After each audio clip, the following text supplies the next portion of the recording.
Shalom, selamat pagi GPKDI Tabernakel Kasih. Selamat kita berjumpa kembali. Kita mau kembali memuji dan memuliakan nama Tuhan kita Yesus Kristus. Karena Tuhan yang kita sembah adalah Tuhan yang sangat besar. Oleh karena itu kita tidak perlu khawatir untuk apapun juga. 1 Petrus 5 ayat 7, serahkanlah segala kekhawatiranmu kepadanya, sebab ia yang memelihara kamu. Oleh karena itu kita tidak perlu khawatir, karena Tuhan yang kita sembah adalah Tuhan yang besar. Amin. Mari kita puji Dia, katakan Tuhan Raja Maha Besar. Haleluya.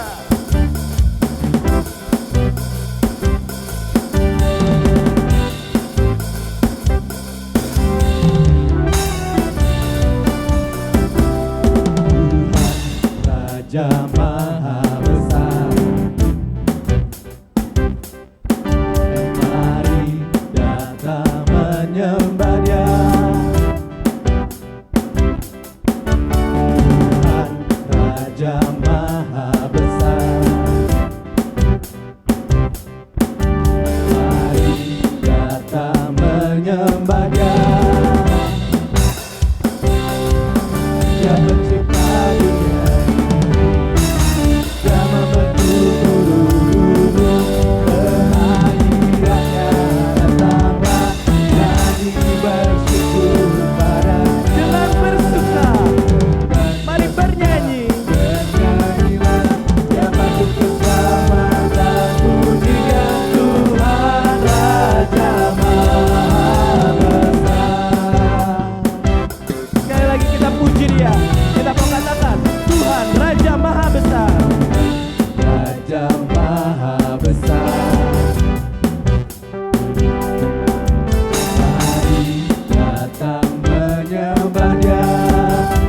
Tuhan Raja Maha Besar. Tuhan Raja Maha Besar, mari datang menyembah Dia. Yang mencipta dunia ini, yang membentuk kehadirannya, datanglah nyanyi bersyukur.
Yang maha besar.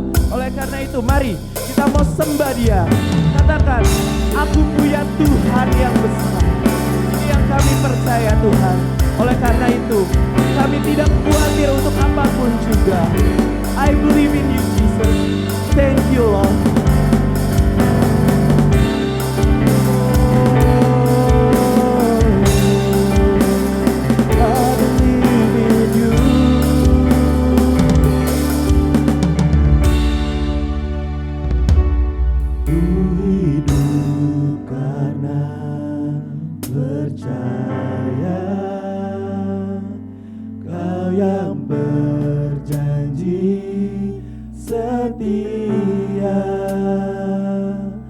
Pengharapanku selalu ada di dalam-Mu.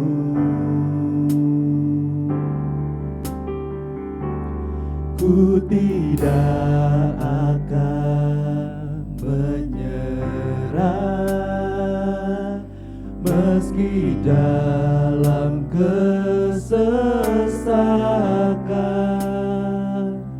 seluruh hidupku dalam genggaman-Mu.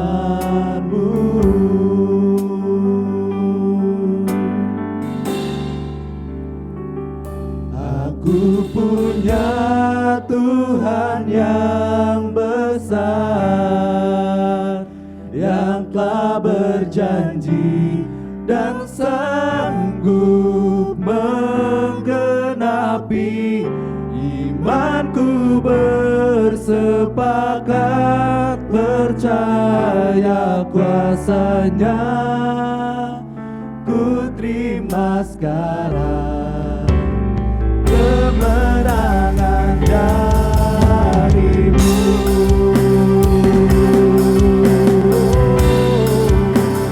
Kemenangan dari-Mu.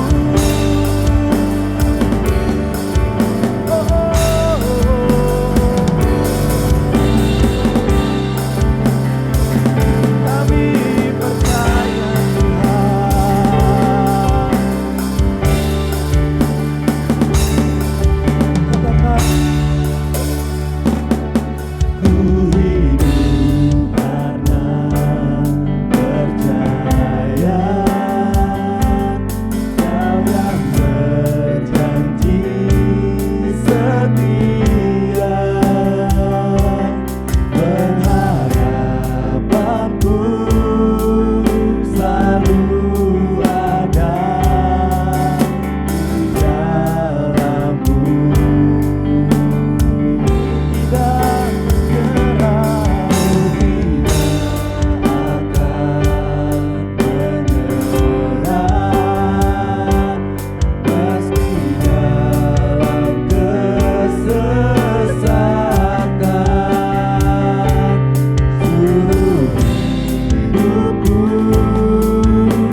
berjanji dan sanggup menggenapi.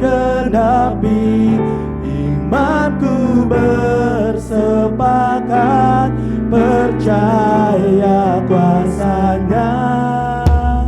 Ku terima sekarang kemenangan darimu. Mari kita bangkit berdiri, katakan dengan penuh iman. Aku punya Tuhan yang besar, yang telah berjanji dan sanggup menggenapi.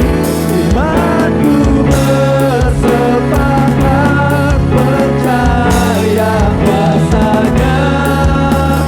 Ku terima sekarang kemenangan. Aku punya Tuhan yang besar, yang telah berjanji dan sanggup menggenapi. Imanku bersepakat, percaya kuasanya. Ku terima sekarang Tuhan, ku terima sekarang, ku terima sekarang, ku terima Tuhan, ku terima sekarang, ku terima sekarang kemenangan darimu. Haleluya, haleluya, haleluya. Thank you Jesus, thank you Jesus. Kami percaya Tuhan, kami adalah umat-umat yang lebih dari pemenang. Kami telah menerima kemenangan dari-Mu. Dan kami percaya Tuhan, kami memiliki Tuhan yang besar, Raja di atas segala raja, Allah yang hidup, Bapa yang kekal. Terima kasih Tuhan, terima kasih. Oleh karena itu kami percaya Tuhan, kami mau pegang janji-Mu dalam 1 Petrus 5 ayat 7. Kami mau serahkan segala kekhawatiran kami kepadamu. Kami mau bawa di mezbah-Mu pada pagi hari ini Tuhan, segala kekhawatiran kami, segala harapan kami, segala doa-doa kami. Kami mau bawa di tempat ini Tuhan pada pagi hari ini, karena Engkau yang memelihara kami. Oleh karena itu kami tidak khawatir lagi Tuhan. Oleh karena itu hati kami tenang, hati kami limpah dengan syukur pada pagi hari ini. Karena kami tahu Engkau adalah Tuhan yang besar, Engkau adalah Raja Maha Besar. Terima kasih Tuhan, terima kasih. Inilah umat-Mu Tuhan di tempat ini. Inilah jemaat-jemaat-Mu Tuhan. Seberapapun kami yang ada pada pagi hari ini, Kau sendiri yang akan turun tangan, memberkati setiap kami, menjamah hati setiap kami Tuhan di tempat ini. Sehingga jemaat-Mu pulang dari tempat ini tidak dengan tangan kosong, tetapi jemaat-Mu pulang membawa kekuatan baru, membawa pengharapan baru Tuhan, membawa pemulihan, membawa kesembuhan Tuhan, membawa penguatan Tuhan, bahkan kelepasan Tuhan. Terima kasih, terima kasih. Kami mau serahkan ibadah ini hanya ke dalam tangan-Mu saja. Hanya di dalam nama Tuhan Yesus Kristus kami sudah berdoa dan ucap syukur. Haleluya, amin. Beri sorak-sorai untuk Tuhan kita. Masih tetap bangkit berdiri. Kita mau puji nama Dia, karena Dia adalah Tuhan kita. Mari kita mau lewati segala perkara bersama Yesus. Let's go.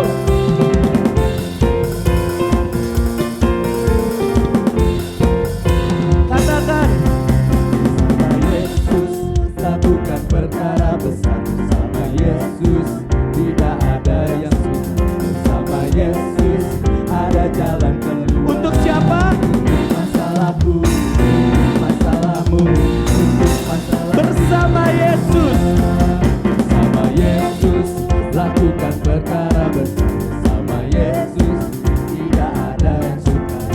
Sama Yesus ada jalan keluar. Untuk masalahku, masalahmu, masalah kita semua. Yesus anak domba Allah, juru selamat umat manusia. Yesus tabib yang ajaib, Dia menyembuhkan, Dia menguduskan, Dia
kita adalah Tuhan yang besar. Oleh karena itu mari kita melalui setiap musim dalam kehidupan kita bersama Yesus. Apapun yang akan kita jalani, baik buruk maupun baik, kita mau jalani bersama Yesus. Karena Dia adalah Tuhan yang memperhatikan setiap kita. 1 Petrus 5 ayat 7, serahkanlah segala kekhawatiranmu kepadanya, sebab Ia yang memelihara kamu. Kalau bunga bakung di ladang, Tuhan hiasi tanpa bekerja. Terlebih lagi kita umat kesayangan. Dan kalau burung-burung di udara, Tuhan pelihara. Terlebih lagi kita, biji matanya. Oleh karena itu mari kita mau sembah Dia pada pagi hari ini.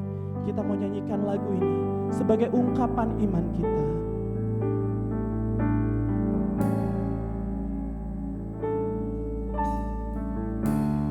Perhatikanlah bunga bakung di ladang, Tuhan hiasi tanpa bekerja.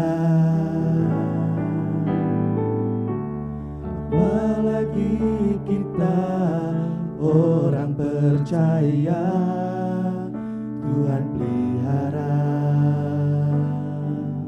Tuhan cukupkan. Perhatikan burung-burung di udara, Tuhan beri makan tanpa bekerja. Apalagi kita kesayangannya, Tuhan pelihara, Tuhan sediakan. Saat kau perlu Tuhan tahu, saat kau minta Tuhan dengar, saat percaya Tuhan bekerja. Saat menangis Tuhan tahu, saat berdoa Tuhan dengar, saat bersyukur Tuhan berkati. Amin. Sekali lagi kita mau sembah Dia. Katakan perhatikanlah bunga. Perhatikanlah bunga bakung di ladang, Tuhan hiasi. Bekerja. Perhatikanlah, Apalagi kita orang percaya, Tuhan pelihara, Tuhan cukupkan. Perhatikan burung-burung di udara, Tuhan yang beri makan.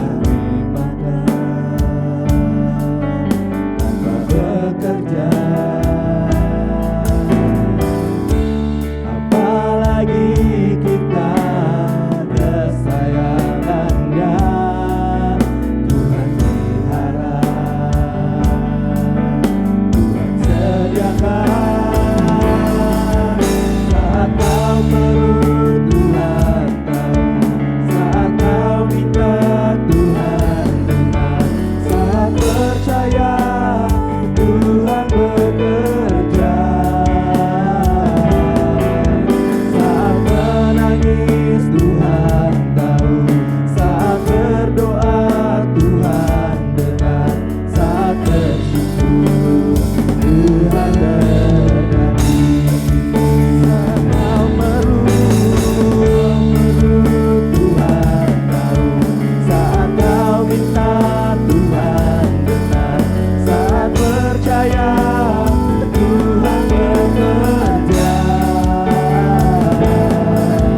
Saat menangis Tuhan tahu, saat berdoa Tuhan dengar, saat bersyukur Tuhan berkati.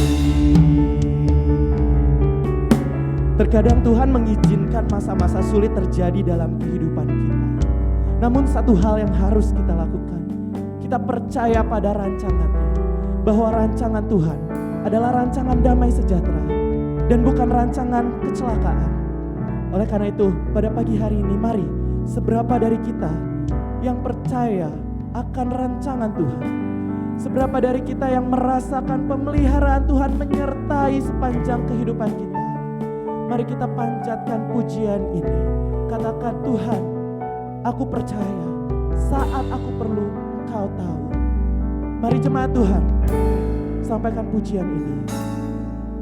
Saat kau perlu Tuhan tahu, saat kau minta Tuhan dengar, saat percaya Tuhan bekerja, saat menangis Tuhan tahu, saat berdoa Tuhan dengar, saat bersyukur Tuhan bekerja. Sekali lagi jemaat Tuhan, katakan saat kau perlu Tuhan tahu. Saat kau perlu Mari jemaat Tuhan, Tuhan sampaikan. tahu, saat kau minta Tuhan dengar, saat percaya Tuhan bekerja. Ini yang kami imani Tuhan. Saat menangis Tuhan tahu, saat berdoa Tuhan dengar, saat bersyukur Tuhan berkati. Mari sembah Dia lebih dalam lagi. Saat kau perlu Tuhan tahu, saat kau minta Tuhan dengar, saat percaya Tuhan bekerja. Saat menangis Tuhan tahu, saat berdoa Tuhan dengar, saat bersyukur Tuhan bekerja.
bersyukur pagi hari ini.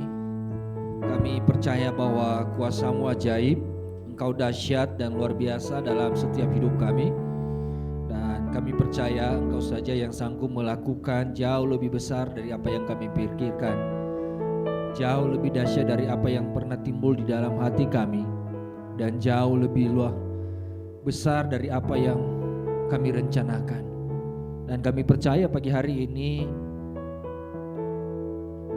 Engkau sedang mengerjakannya terjadi atas setiap kehidupan kami pribadi lepas pribadi. Bapa, kami siap untuk menerima kemenangan itu. Kami siap untuk menerima lawatan Tuhan. Kami siap untuk menerima kemenangan yang luar biasa daripada Engkau pagi hari ini. Dan lewat firman Tuhan yang kami dengarkan, kami percaya kemenangan besar akan terjadi bagi kami semua. Secara khusus hamba-Mu yang akan sharing, yang akan menyampaikan isi hati Tuhan bagi kami semua. Urapi secara khusus Tuhan. Dan biarlah setiap kalimat, setiap kata, setiap apa yang disampaikan oleh hamba-Mu berasal dan bersumber daripada Allah sendiri, sehingga membangun kehidupan jemaat Tuhan, mengubahkan kehidupan mereka, dan mereka mengalami Tuhan pagi hari ini. Bapa, terima kasih. Kami siapkan hati kami siapkan hidup kami siapkan pikiran kami. Kami mau terima kebenaran firman Tuhan pagi hari ini. Di dalam nama Tuhan Yesus Kristus. Haleluya. Setiap kita yang siap dengarkan firman Tuhan sama-sama katakan amin. Silakan duduk Bapak dan Ibu.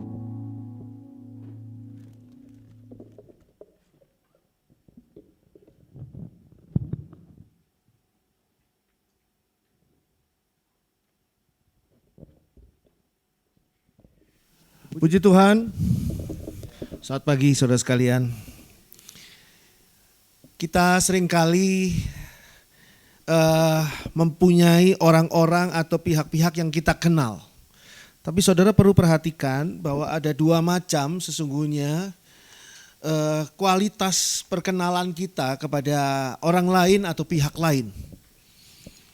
Pertama adalah kita kenal orang itu karena kita menduga ataupun kita memikirkan atau kita menebak tentang orang itu.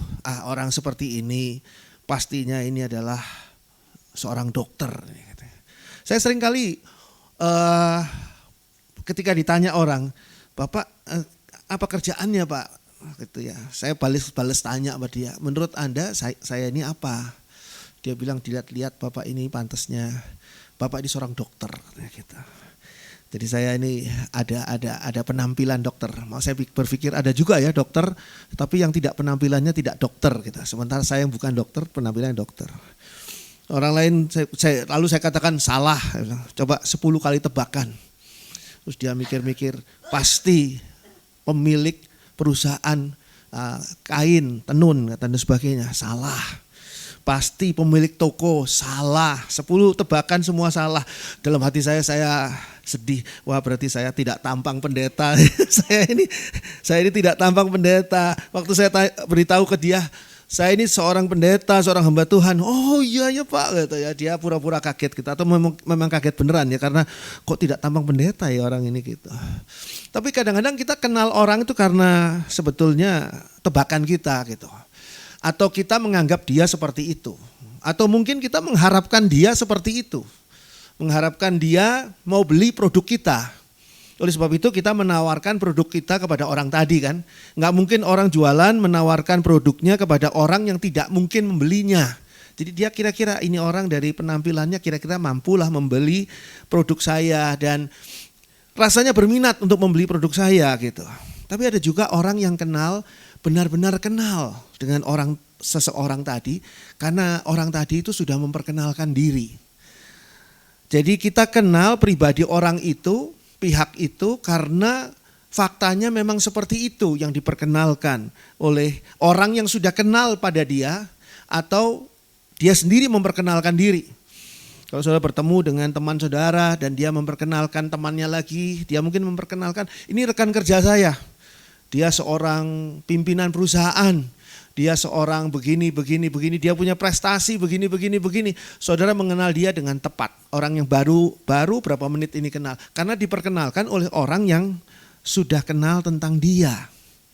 Nah seringkali kita tidak sungguh-sungguh kenal Allah. Kita tidak sungguh-sungguh kenal Allah, cuma kita tebak-tebak. Kira-kira Allah seperti ini. Allah mestinya baik.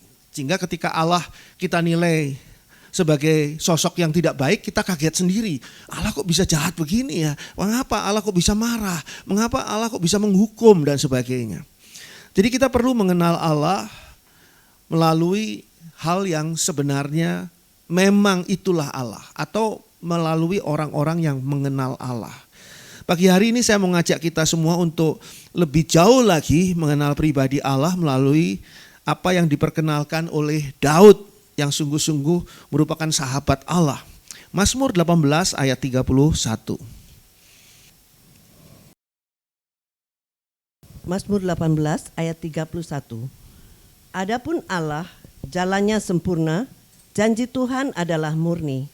Dia menjadi perisai bagi semua orang yang berlindung padanya.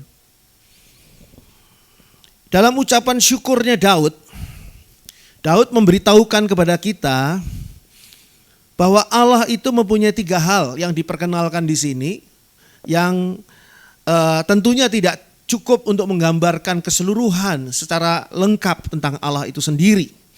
Pertama, bahwa Allah jalannya sempurna. Artinya jalan Allah itu tidak bisa dibandingkan dengan jalan apapun dan siapapun. Termasuk jalan yang kita pikir itu terbaik. Karena jalan Allah itu sempurna. Kata sempurna di sini menunjukkan bahwa ini adalah sesuatu yang tidak ada yang menyaingi lagi. Sudah sempurna, sudah terbaik. Jalan Allah itu dikatakan pada ayat 31 tadi sempurna.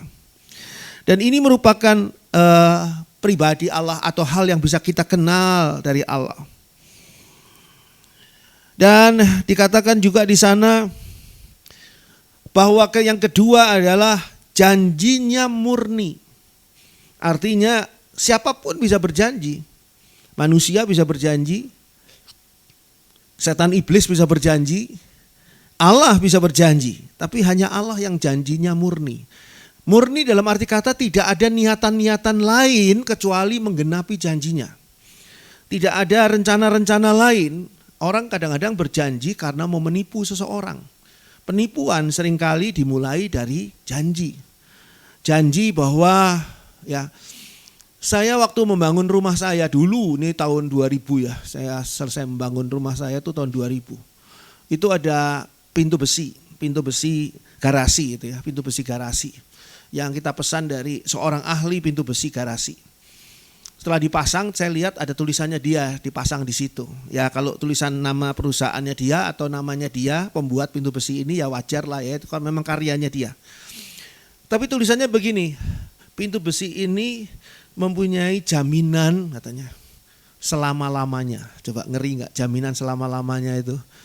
Saya bicara sama orang ini, kenapa kok bisa nulis jaminan selama-lamanya? Ya karena pintu besi ini tidak mungkin rusak.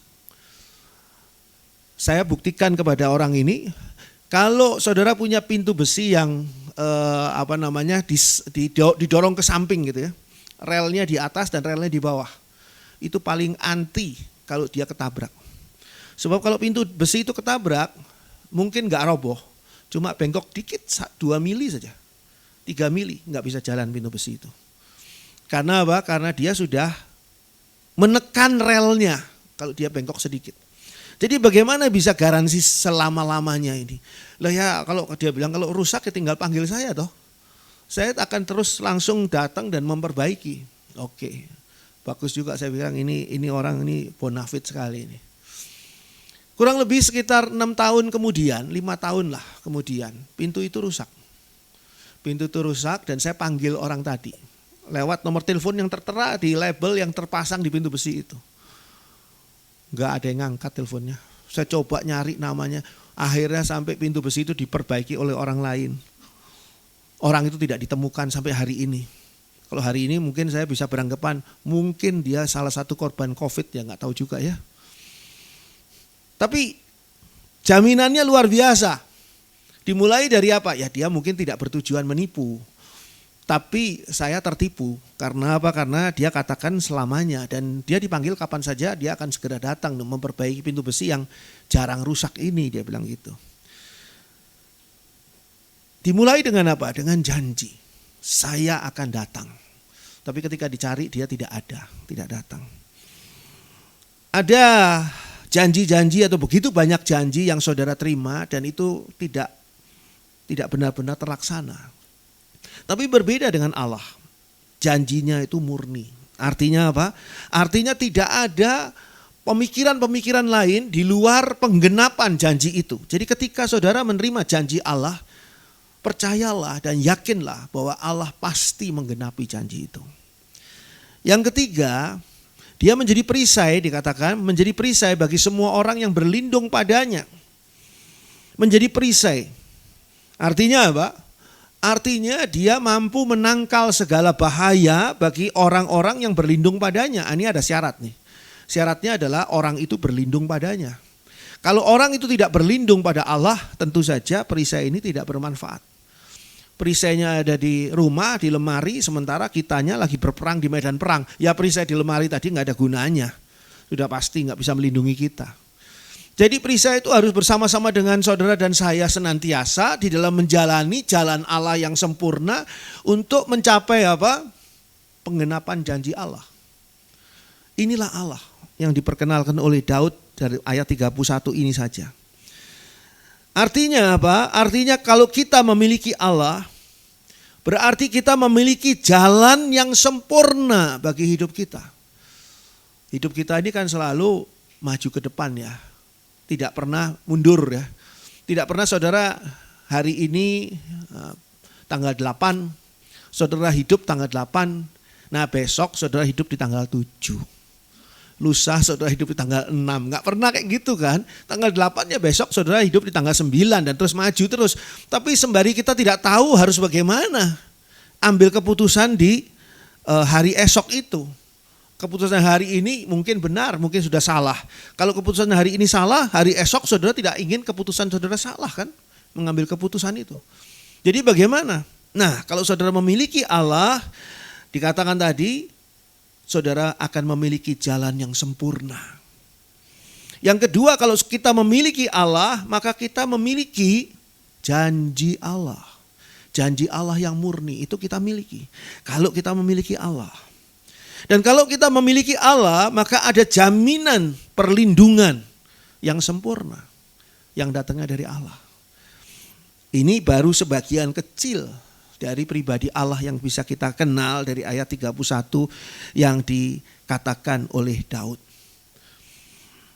Jadi sekali lagi, ketika kita memiliki Allah, kita memiliki jalannya yang sempurna. Kita memiliki janjinya yang murni. Kita memiliki perlindungannya yang luar biasa. Tapi bagaimana caranya? Bagaimana caranya supaya kita bisa memiliki jalan yang sempurna? Janji Allah yang murni dan perisai untuk melindungi kita yang mau berlindung kepadanya.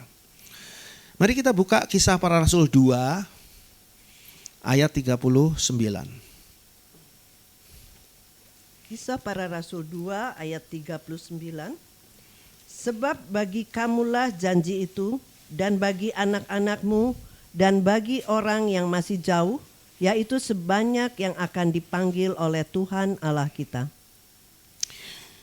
Ada 3 hal tadi yang sesungguhnya akan kita miliki dari ayat Mazmur 18 ayat 31. Tetapi saya akan mengkhususkan pada janji Tuhan.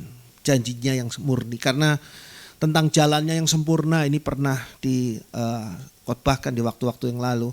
Dan menjadi perisai bagi yang berlindung padanya, nanti kemudian kita akan lanjutkan di sana. Tapi sekarang mari kita lihat bagaimana kita bisa memiliki janjinya yang murni. Saudara seringkali mendengar perkataan pegang janji Tuhan. Ya, memang setuju ya, setuju. Tapi bagaimana cara memegang janji Tuhan? Memegang janji Tuhan adalah sebuah kata-kata penggambaran yang pada kenyataannya bagaimana sih memegang janji Tuhan? Nah, begini caranya. Bagaimana caranya memegang janji Tuhan? Bagaimana caranya berpegang pada janji Tuhan? Hidup dengan berpegang pada janji Tuhan. Pada Kisah Para Rasul 2 ayat 39 dikatakan, sebab bagi kamulah janji itu. Dan bagi anak-anakmu dan bagi orang yang masih jauh, yaitu sebanyak yang akan dipanggil oleh Tuhan Allah kita. Pertama adalah kita harus menyadari bahwa jalannya Tuhan yang tadi, jalan yang sempurna, janji Tuhan yang murni tadi, dan perlindungannya yang luar biasa tadi adalah untuk kita juga. Saudara membaca dan saya membaca tentang jalan Tuhan yang sempurna, janji Tuhan yang murni, Tuhan menjadi perisai bagi yang berlindung padanya. Setelah kita mempelajari Alkitab, kisah-kisah di Alkitab, tokoh-tokoh di Alkitab, pengajaran yang ada di Alkitab, baru kita mendapatkan pengertian tadi. Tapi ini kan semua bukan untuk saya, ini kan 2000 tahun yang lalu. Yang pertama adalah bagaimana caranya kita berpegang pada janji Allah. Bagaimana caranya supaya kita bisa memperoleh jalan yang sempurna, janjinya yang murni dan menjadi perisai bagi kita yang berlindung padanya adalah dengan menyadari bahwa jalannya, janjinya dan perlindungannya adalah untuk kita juga. Sebagai orang-orang yang sudah memenuhi panggilannya. Itu bukan kata-kata kita, bukan kata saya. Ini kata firman Tuhan. Sebab bagi kamulah janji itu. Dan bagi anak-anakmu dan bagi orang yang masih jauh, yang sekarang mungkin belum lahir, yaitu sebanyak yang akan dipanggil oleh Tuhan Allah kita. Jadi kita ini walaupun nama kita tidak termasuk di dalam ayat 39 ini, sesungguhnya kita ada di dalam ayat 39 ini sebagai yaitu sebanyak yang akan dipanggil oleh Tuhan Allah kita. Orang yang masih jauh, kita tetap masuk di sana. Kita lihat juga di sini bahwa janji Allah itu ada bermacam-macam. Ada janji untuk perorangan, ada janji untuk orang banyak. Saudara harus bisa bedakan janji untuk perorangan dan janji untuk orang banyak. Ketika ibunya Simson yang mandul itu diberi karunia anak laki-laki Simson, maka ada janji di situ bahwa Simson ini, anak laki-laki ini akan menjadi alat Tuhan yang akan membela umat Tuhan, yaitu diberi kekuatan yang di luar kekuatan umumnya laki-laki, kekuatan yang luar biasa. Itu janji kepada satu orang, kepada Simson saja, tidak kepada banyak orang akan menjadi Simson gitu ya, yang tenaganya luar biasa, janji perorangan. Tapi ada juga janji untuk orang banyak, yaitu janji keselamatan dari Tuhan Yesus. Siapa yang percaya kepada Tuhan Yesus akan diselamatkan. Itu adalah janji bukan kepada satu orang, tapi pada orang banyak. Jadi kita harus menyadari di sini mana yang menjadi janji pada kita yang termasuk orang yang masih jauh ayat 39, yaitu sebanyak yang akan dipanggil oleh Tuhan Allah kita. Dan mana yang sesungguhnya janji hanya pada orang itu.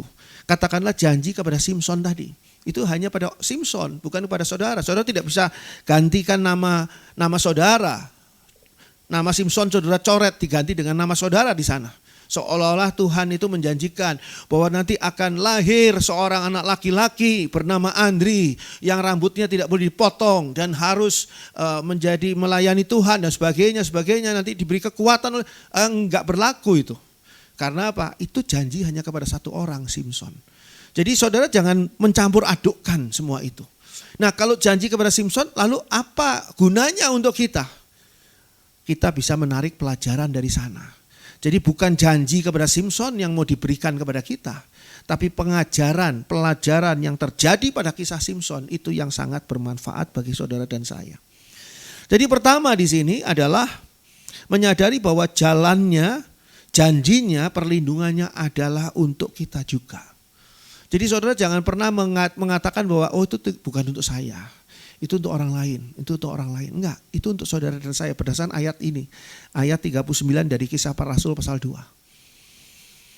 Tetapi saudara perlu mengetahui mana yang janji untuk perorangan dan janji untuk orang banyak. Yang kedua, bagaimana caranya memegang janji Tuhan, atau bagaimana caranya kita bisa memperoleh jalan yang sempurna, janjinya yang murni, dan juga menjadi perisai bagi bagi mereka yang berlindung kepadanya. Yang kedua adalah Ibrani 11 ayat 6. Ibrani 11 ayat yang ke-6. Tetapi tanpa iman tidak mungkin orang berkenan kepada Allah. Sebab barang siapa berpaling kepada Allah, ia harus percaya bahwa Allah ada dan bahwa Allah memberi upah kepada orang yang sungguh-sungguh mencari Dia. Yang kedua adalah harus punya iman, harus percaya kepada Allah. Saudara tidak mungkin mendapatkan jalan Allah yang sempurna kalau saudara tidak percaya kepada Allah. Saudara bertanya kepada orang di pinggir jalan ketika saudara masuk di dalam sebuah kompleks. Ya, mana kompleks ini gitu ya. Itu dulu waktu pertama kali ya Ibu Imelda dan saya pergi ke tempat persekutuan di tempatnya Pak Yuda. Nah, pertama kali kita tanya-tanya, tapi juga tanya dari alat ya, bukan alat, petunjuk yang ada di ini. Karena tidak tahu. Nah, kalau saudara bertanya pada orang pinggir jalan itu akan bilang, lurus saja Pak. Nanti Bapak ketemu jembatan, langsung lewati jembatan itu, belok kanan sedikit ada hutan, nah disitulah rumah nenek. Itu kan saya kayak film Dora ya. Kita percaya dengan omongan orang itu, sehingga kita ikuti padahal kenal juga enggak, family juga bukan sama orang tadi. Orang tadi bisa punya 1001 macam cara untuk membohongi kita. Setelah dia ngomong begitu, petunjuk jalannya begini, langsung dia kabur masuk gang. Kita nggak bisa nemukan dia lagi, mau marah-marah gimana juga. Kepada orang seperti itu saja kita percaya. Kalau kita tidak percaya, kita tidak mungkin menjalani petunjuknya dia. Kalau saudara sudah tidak percaya pada seorang hamba Tuhan, percuma apapun yang dikhotbahkan oleh hamba Tuhan itu saudara tidak mungkin percaya. Itu bisa-bisanya hamba Tuhan itu. Hamba Tuhan ini punya rencana begini-begini yang negatif. Malah kalau saudara tidak percaya pada hamba Tuhan itu, saudara bisa dipenuhi oleh pikiran negatif tentang hamba Tuhan itu. Sehingga hamba Tuhan itu menyampaikan kebenaran firman Tuhan pun saudara nggak percaya. Nah sekarang bukan hamba Tuhan, sekarang Allah. Kalau saudara tidak percaya kepada Allah, tidak beriman kepada Allah, maka kita tidak akan bisa mencari ya jalan Allah yang sempurna, janjinya yang murni dan menjadi perisai bagi kita. Modalnya adalah percaya, tetapi tanpa iman tidak mungkin orang berkenan kepada Allah. Walaupun orang itu adalah seorang yang sangat rohaniwan. Orang itu adalah seorang hamba Tuhan, pelayan Tuhan, rajin ke gereja dan sebagainya. Tapi tidak berkenan di hadapan Allah kalau dia tidak punya iman. Sebab barang siapa berpaling kepada Allah, barang siapa yang mengambil keputusan untuk menjadikan Allah menjadi nomor satu di dalam hidupnya. Dan bahwa Allah, ia harus percaya bahwa Allah ada. Kalau saudara tidak percaya bahwa Allah itu sungguh ada, Allah itu hanya sebuah konsep misalnya, maka saudara tidak akan bisa menerima apa yang dijanjikan oleh Allah. Dan bahwa Allah memberi upah kepada orang yang sungguh-sungguh mencari Dia.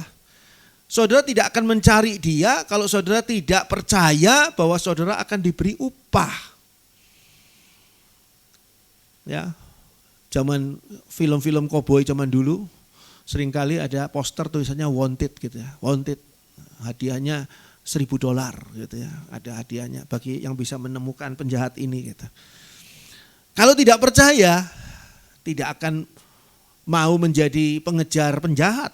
Zaman itu kan banyak koboi-koboi ya di filmnya ya, koboi-koboi yang kerjaannya itu cari duitnya adalah ngejar penjahat. Ya. Kalau sudah dapat penjahatnya, film-film zaman dulu itu bagus-bagusnya koboinya, for a few dollars more itu ya, itu bagus sekali ya. Clint Eastwood, ya, The Bad, The Good, The Ugly, ya, bagus. Ya trilogi itu ya. Nah itu tidak mungkin bisa mendapatkan penjahat tadi karena tidak percaya pada poster ini. Ini poster bikinan orang iseng ini. Yang nggak mencari penjahat itu. Tapi kalau dia cari penjahat itu, dia dapat, dia serahkan pada sheriff, dia dapat hadiahnya. Bahwa Allah memberi upah kepada orang yang sungguh-sungguh mencari Dia.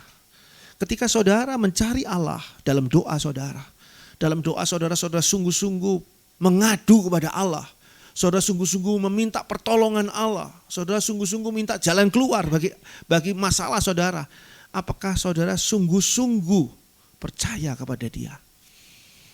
Kalau saudara percaya pada Dia, pada Allah, maka saudara pasti akan mendapatkan upah seperti yang dijanjikannya. Ingat, janji Tuhan itu murni.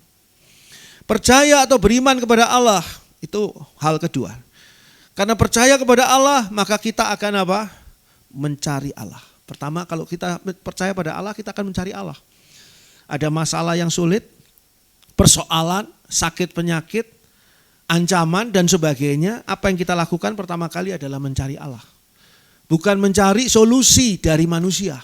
Saudara, kalau ada masalah cari solusinya dari manusia atau dari Allah. Ketika saudara sakit, saudara cari obat, cari tabib, cari dokter, enggak salah sih. Atau cari Allah terlebih dahulu. Ketika saudara punya masalah keuangan, saudara cari Allah terlebih dahulu atau saudara cari di mana bisa menggadaikan sepeda tua saya ini. Di mana? Siapa yang saudara cari dulu? Kalau kita percaya kepada Allah maka kita akan mencari Allah, itu pertama. Yang kedua adalah kalau kita percaya kepada Allah kita akan mengandalkan Allah. Pertama mencari Allah, setelah ketemu kita akan mengandalkan Allah. Karena kita percaya kepadanya. Kalau saudara pergi mencari dokter tentu tidak sembarangan. Pasti dokter yang menurut saudara bisa dipercayai. Saudara sebisa mungkin tidak cari dokter yang abal-abal. Ya. Dokter yang ijazahnya saja masih belum kering. Ya, nggak mungkin lah. Jadi saudara pasti nyari dokter yang kalau bisa sih yang terkenal, yang sudah jam terbang medisnya luar biasa. Dan kasus-kasusnya sudah yang ditanganinya sudah berhasil, rumit-rumit pun berhasil gitu ya. Nah setelah saudara cari, di mana sih prakteknya? Carinya gampang. Kalau zaman sekarang gampang nih, di Google carinya. Googling di situ. Oh prakteknya di sana, di Jalan Anu, kita datang ke sana. Setelah datang ke sana dalam kondisi yang kita mau berobat karena sakit, tapi tiba-tiba saya mau pulang aja sebab saya tidak bisa mengandalkan dia. Karena belum tentu dia bisa mengobati saya. Saudara tidak akan mendapat pertolongan dokter itu. Tidak ada gunanya kita mencari Allah kalau ujung-ujungnya kita tidak bisa mengandalkan Allah. Kuncinya adalah percaya. Percaya maka bisa mencari Allah. Percaya mencari Allah maka setelah mencari Allah bisa mengandalkan Allah. Yang ketiga adalah menurut atau tunduk pada Allah. Setelah mengandalkan Allah, saudara bisa menurut dan tunduk pada Allah. Karena saudara tahu, kalau saudara tidak tunduk, tidak menurut kepada Allah, maka apapun yang diarahkan oleh Allah itu tidak akan terwujud dalam hidup saudara. Saudara pergi ke dokter, cari alamat dokter tadi, saudara datang ke dokter itu dan mengandalkan dokter tadi, dan dokter tadi memberi saudara resep. Kalau saudara resepnya saudara sobek-sobek, saudara buang di keranjang sampahnya dokter itu juga, ya saudara tidak akan makan obat yang ada di resep tadi, yang diresepkan untuk saudara, untuk penyakit saudara. Bagaimana saudara bisa sembuh gitu ya. Pada dokter saja kita harus menurut. Dikasih nasihat seperti ini, seperti itu. Pak Andri itu jam makannya harus tertib, Pak Andri nggak bisa nggak tertib, meskipun ada pelayanan atau ada apa gitu ya. Harus tertib, kalau enggak nanti emahnya Pak Andri kembali lagi terganggu. Saya harus nurut sama dokter itu. Karena apa? Karena kalau saya tidak nurut, ya nggak ada gunanya saya mengandalkan dia. Kalau saya tidak mengandalkan dia, tidak ada gunanya saya mencari dia. Saudara sekarang mencari Allah, tidak ada gunanya kalau saudara tidak mau mengandalkan Allah. Saudara tidak ada gunanya mengandalkan Allah kalau saudara tidak mau menurut, tunduk kepada Allah. Dalam menjalani jalan yang sempurna, menantikan penggenapan janji yang murni, dan aman dalam perlindungan yang sempurna, kita harus mencari Allah yang memiliki semuanya itu. Kita harus mengandalkan Allah dan kita harus menurut dan tunduk kepada Allah. Poin pertama adalah menyadari bahwa janji Allah dan semua jalan yang sempurna menjadi perisai bagi kita, itu semua adalah juga untuk kita, juga untuk saya. Yang kedua adalah percaya, beriman kepada Allah. Sebab tanpa iman kita tidak mungkin bisa mendapatkan semua yang Allah miliki. Yang ketiga, Roma 4 ayat 18 sampai 21. Roma 4 ayat 18 sampai 21. Roma 4 ayat 18 sampai dengan 21. Sebab Sekalipun tidak ada dasar untuk berharap, namun Abraham berharap juga dan percaya bahwa ia akan menjadi bapa banyak bangsa menurut yang telah difirmankan, demikianlah banyaknya nanti keturunanmu. Imannya tidak menjadi lemah walaupun ia mengetahui bahwa tubuhnya sudah sangat lemah karena usianya telah kira-kira 100 tahun dan bahwa rahim Sarah telah tertutup. Tetapi terhadap janji Allah, ia tidak bimbang karena ketidakpercayaan. Malah ia diperkuat dalam imannya dan ia memuliakan Allah dengan penuh keyakinan bahwa Allah berkuasa untuk melaksanakan apa yang telah ia janjikan. Pertama adalah bagaimana caranya kita memegang janji Allah, hidup dalam berpedoman pada janji Allah, pada kemampuan Allah yang memberi jalan yang sempurna. Bagaimana kita bisa berlindung kepada Allah sebagai perisai yang aman. Pertama adalah menyadari bahwa semua itu adalah juga untuk kita, juga untuk saya. Yang kedua adalah kita percaya, beriman kepada Allah yang punya jalan yang sempurna, janji yang murni, dan perisai yang aman. Yang ketiga adalah tetap berharap. Percuma kita percaya kepada Allah, tapi umurnya percaya kepada Allah cuma beberapa menit. Ketika dikhotbahkan begini, firman Tuhan kita dengar, amin. Kita percaya kepada janji Tuhan. Keluar dari tempat ibadah, sudah tidak berharap lagi. Sudah hilang harapannya kepada Allah, yang gak ada gunanya. Ayat 18 mengatakan tadi, pada Roma pasal 4. Sebab sekalipun tidak ada dasar untuk berharap, tidak punya alasan untuk berharap. Namun Abraham berharap juga dan percaya bahwa ia akan menjadi bapa banyak bangsa. Menurut yang telah difirmankan. Demikianlah banyaknya nanti keturunanmu. Gak ada dasar. Kenapa gak ada dasar? Karena kita masih ingat bagaimana Abraham pada waktu itu sudah usianya lanjut. Usianya sudah tua. Sudah umur 75 tahun. Dan Sarah istrinya itu sudah menopause. Sudah tidak mungkin bisa punya anak. Tapi Abraham tetap berharap. Namun Abraham berharap juga dan percaya. Nah, ketika kita tahu bahwa janji Allah ini untuk saya. Jalan yang sempurna untuk saya. Allah menjadi perisai untuk saya, menyadari. Lalu kedua, saya percaya kepada Allah yang mempunyai semuanya itu. Lalu yang ketiga, aku akan tetap berharap kepada Allah. Hari ini kok belum kelihatan ya jalannya Allah yang sempurna itu ya. Hari ini kok janji Allah yang murni itu belum digenapi. Hari ini kok Allah menjadi perisai kok kelihatannya enggak ya, tetap saja saya berada dalam risiko bahaya. Tapi berdasarkan ayat 18 ini, aku mau tetap berharap. Mungkin hari ini belum, tapi besok. Mungkin besok belum, tapi lusa. Saya akan terus berharap berada di dalam jalan Allah yang sempurna, janji Allah yang murni, dan perisai yang aman. Lalu dikatakan pada ayat 19, Abraham ini imannya tidak menjadi lemah. Pada ayat 19, imannya tidak menjadi lemah walaupun ia mengetahui bahwa tubuhnya sudah sangat lemah. Ingat kalau tubuh saudara lemah, makin hari makin tua makin lemah, mungkin juga makin lemah juga daya angkat saudara. Saudara dulu mampu ya, ngangkat suatu barang yang katakanlah 100 kilo lebih, 200 kilo. Sekarang mungkin sudah tidak. Itu mungkin masuk akal ya. Tapi tubuh yang lemah tidak mengharuskan iman juga menjadi lemah. Iman Abraham justru semakin kuat ketika dia sudah tubuhnya semakin lemah. Karena pada waktu itu dikatakan usianya telah kira-kira 100 tahun bahwa rahim Sarah telah tertutup. Abraham menunggu janji Allah itu 25 tahun kurang lebih. Dan itu adalah satu hal yang menguji kesungguhan Abraham di dalam berharap kepada Allah. Imannya tidak lemah. Jadi apa yang dilakukan atau apa yang bisa kita pelajari di sini? Pertama tadi adalah tetap berharap. Yang kedua adalah imannya tidak menjadi lemah. Orang yang berharap terus, berharap lagi dan berharap lagi, orang itu imannya semakin kuat. Karena sudah semakin dekat dengan penggenapan janji Allah.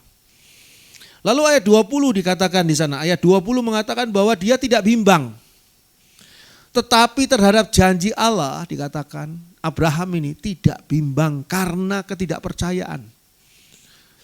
Tadinya dia mantap sekali, percaya janji Allah ini pasti digenapi. Tapi kemudian bimbang, benar enggak ya? Jangan-jangan lupa nih Allah setelah 25 tahun ini, Allah lupa ini pasti. Dia bimbang. Dikatakan malah ia diperkuat dalam imannya. Jadi semakin lama menunggu janji Allah, bukannya dia semakin jadi bimbang, jadi ragu-ragu. Tapi Abraham ini luar biasa, dia makin diperkuat imannya. Jadi iman Abraham pada usia 100 tahun dibandingkan dengan iman Abraham di dalam usia 75 tahun, itu jauh lebih kuat daripada waktu dia 100 tahun. Padahal kondisi tubuhnya semakin lemah. Kalau boleh dikatakan semakin tidak ada kemungkinan dia untuk punya anak. Makin tidak mungkin ya, makin kuat imannya. Nah itu harusnya begitu kita. Makin gak mungkin, makin kuat harusnya iman kita di sana. Malah ia diperkuat dalam imannya dan ia memuliakan Allah. Orang tidak bisa memuliakan Allah karena apa? Karena ragu-ragu terhadap Allah. Bimbang kepada Allah. Kenapa orang-orang bangsa Yahudi itu ketika perjalanan padang gurun dari Mesir ke Kanaan itu banyak ngomelnya? Karena mereka tidak percaya kepada Allah. Orang yang tidak percaya akan banyak ngomelnya.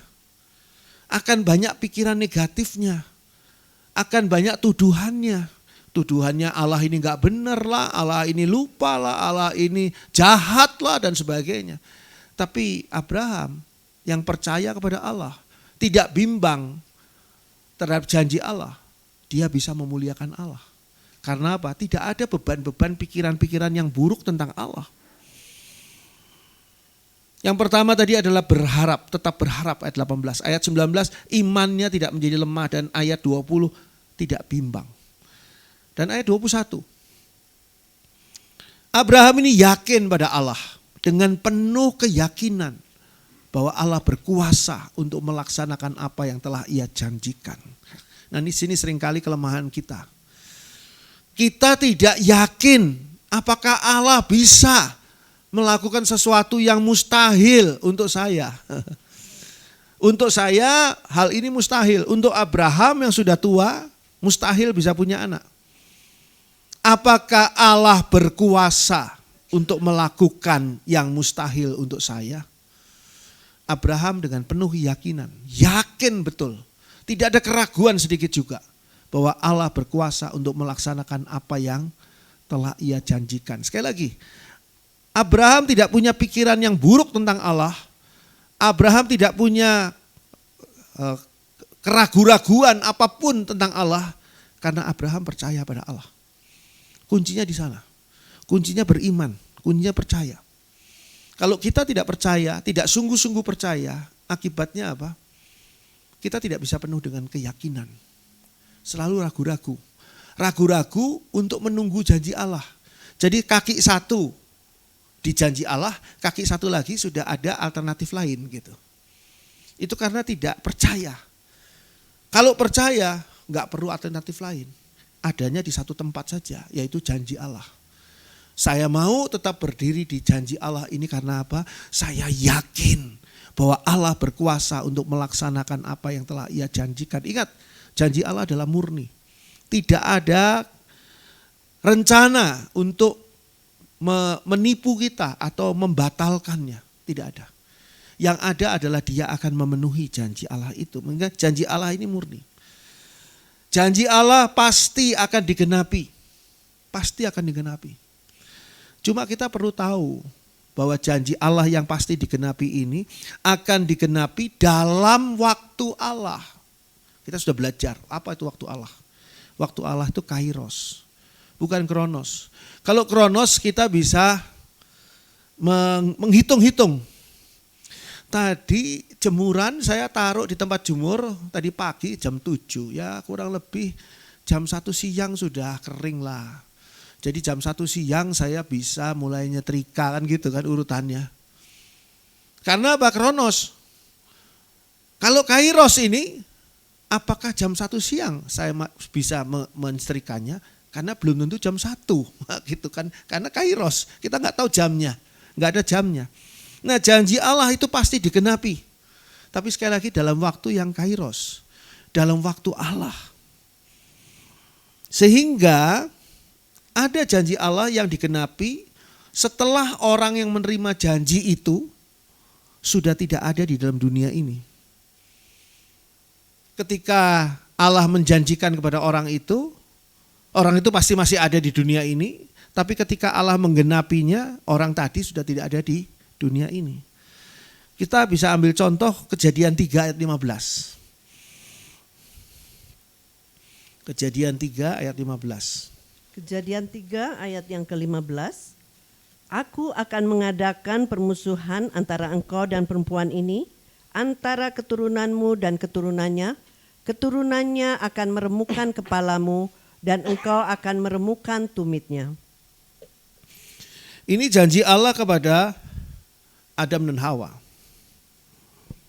Dikatakan di sana bahwa keturunanmu itu keturunan perempuan ini akan meremukkan atau akan menginjak kepala ular tadi.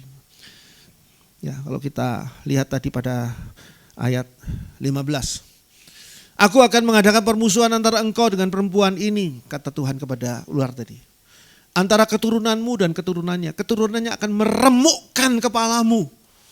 Jadi keturunan perempuan ini, Tuhan Yesus Kristus kan maksudnya, akan meremukkan kepalamu, bukan kepala ular ini, tapi kepala iblis. Iblis akan dikalahkan oleh Tuhan Yesus. Dan engkau akan meremukkan tumitnya. Artinya membawa Tuhan Yesus mati di atas kayu salib. Tapi sekarang pertanyaannya, kapan terjadinya peristiwa Tuhan Yesus meremukkan kepalanya iblis? Itu jauh setelah Adam dan Hawa tidak ada di dunia ini. Jadi janji Tuhan ini pada saat Adam dan Hawa meninggal dunia, mungkin pada waktu mau meninggal dunia Adam dan Hawa ingat pada janji Tuhan ini. Loh Tuhan, ada loh janji Tuhan yang belum terpenuhi loh Tuhan. Yaitu ini Kejadian 3 ayat 15. Tuhan bilang belum kairos. Sementara kematiannya si Adam dan Hawa itu kronos. Setelah Adam dan Hawa diusir dari Taman Firdaus, Taman Eden, maka mereka masuk di dalam timeline-nya hidup di dunia ini, yaitu kronos. Ada masanya ketika nanti Adam dan Hawa harus meninggal dunia. Sedangkan kairosnya belum terjadi. Itu adalah waktu Allah untuk penggenapan. Tapi kan pasti digenapi oleh Allah. Nah di sini seringkali orang suka tidak ngerti, tidak bisa memahami tentang penggenapan janji Allah. Tuhan katanya Tuhan mau menolong saya. Buktinya sampai hari ini kok saya persoalannya masih ini terus Tuhan. Padahal saya sudah nunggu sekian lama. Saudara perlu menunggu dan melakukan apa yang menjadi porsi saudara. Dan Allah biarkan Allah melakukan apa yang menjadi porsinya dia.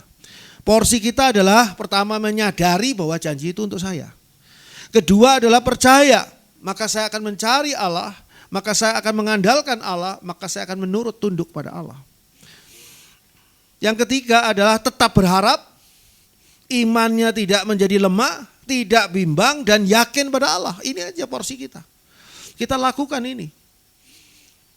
Apa yang menjadi porsi Tuhan adalah menggenapi janjinya. Itu sangat mudah buat Tuhan. Sangat mudah. Tapi kenapa begitu mudah kok tidak dilakukan sama Tuhan? Tuhan bilang aku akan kembali ke dunia ini untuk menjemput gereja Tuhan. Itu 2000 tahun yang lalu dijanjikannya. Sampai hari ini Tuhan Yesus belum kembali. Apa begitu sulit menyediakan surga bagi gereja Tuhan yang akan masuk ke dalam surga? Oh, buat Tuhan tuh gampang. Menyediakan surga untuk masuknya kita gereja Tuhan ke dalam surga. Itu sudah dilakukan oleh Tuhan Yesus 2000 tahun yang lalu ketika dia membawa darahnya sendiri untuk masuk ke dalam hadirat Allah, masuk dalam ruang maha kudus surga, hadirat Allah. Untuk menyampaikan darah penebusan bagi kita semua yang sudah ditebus. Tapi kok kita masih 2000 tahun ini nunggu terus ya? Ya ini belum kairos. Tapi ini akan terjadi. akan tergenapi. Janji Allah kadang-kadang digenapi setelah orang yang dijanjikan itu sudah tidak ada di dunia.